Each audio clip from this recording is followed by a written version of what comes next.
We are also seeing a rise in anti-Semitism right now across the country on college campuses and universities. And the leaders of some of those prominent universities on Capitol Hill for a congressional hearing this week questioned about what they are doing to keep Jewish students safe. And before that hearing, students shared some of their personal stories. 36 hours ago, I, along with most of campus, sought refuge in our rooms as classmates and professors chanted proudly for the genocide of Jews while igniting smoke bombs and defacing school property. And that student joining us now from the University of Pennsylvania, senior Eval Yakoby. Thank you for speaking out. Thank you for your time this morning. I'm curious, the president of Penn said this at the hearing, what you thought about his response. Let's play some of the testimony this week. The immediate action is very important, and the calling out of the hateful action. We must get this right. The stakes are too high. Penn would not be what it is without its strong Jewish community, past, present, and future. I am proud of this tradition and deeply troubled when members of our Jewish community share that their sense of belonging has been shaken. Did the president's remarks ease the concerns that you have, knowing actions speak much louder than words? I think that is it. She was basically just giving rhetoric with no actual action plan behind what she was saying. The first thing she said was immediate action and calling it out. So, and I have already communicated with her, there are countless policies violated when people are sleeping in our student center and harassing students when they walk through. This dormitory has been there for over 3.5 weeks. So if she stands by this idea of calling it out in immediate action, why hasn't it been removed yet exactly? It makes no sense.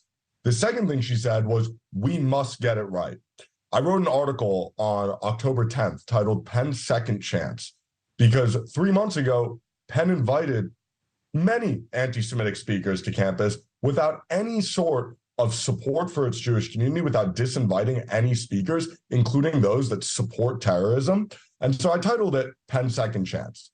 Penn failed their second chance. Penn failed their third chance, their fourth chance. President McGill testifying before Congress was Penn's final chance for her to prove that she stands against hate. And yet she couldn't. If you keep playing the clip, you'll see that she doesn't even have an answer of whether or not calling for the genocide of Jews violates the student code of conduct. Are you serious? It doesn't violate the student code of conduct? She said, quote, there needs to be context provided. That was the final straw, in my opinion, for many students, Jewish and not. The other thing, and I read your op-ed, you are troubled by what you called the silence from professors on campus. What worries you most about their lack of ability, their inability so far to speak out against hate? Well, I used to actually be the most fearful of silence from professors, but now I'm actually most fearful that professors are speaking, because what they're saying is truly appalling. We have professors openly calling for global intifadas. We have professors totally diminishing the Holocaust, saying Israel desecrates the memory of the Holocaust. You can criticize Israel, but do not commandeer my history and use it against my country. That is not okay. We also have professors who are making jokes about hostages, saying that the heinous crimes which Hamas filmed and published are not true and simply Zionist propaganda. One of my good friends, their cousin Hirsch, is still kept in Gaza being tortured, God knows what. How does it make her feel when professors are openly saying that? It's truly disgusting. I'm wearing a necklace, bring them home, and I refuse to take it off until every hostage is taken home. And the fact that there's American hostages currently being held in Gaza, and that is not something that we can rally around, bringing innocent American civilians home, is truly disappointing for me.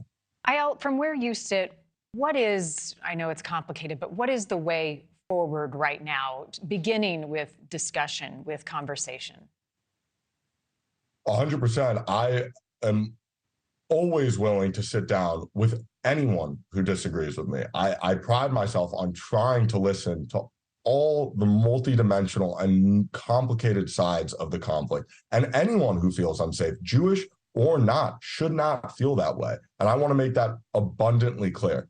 But I think the path forward is when you have protests protest Israel, support the Palestinian movement, don't support Hamas, don't support anti-Semitism, don't have calls for violence, don't deface school property, don't spray paint swastikas onto campus, do not accost and harm Jewish students. There is a very clear line between peacefully protesting and creating an unsafe environment to the point where there's destruction of property and students being physically assaulted. There is a clear difference. And so I implore everyone who wants to peacefully protest, it is a constitutional right that you have freedom of speech. But that does not mean you have the right to harass and intimidate. It does not mean you have the right to deface property. And I know our founding fathers would be disappointed if they saw the way that free speech is getting totally taken advantage of and desecrated by certain individuals. Thank you for watching. Go to newsnationnow.com to find NewsNation on your television provider. And don't forget to click the red subscribe button below to get more of NewsNation's fact-driven, unbiased coverage.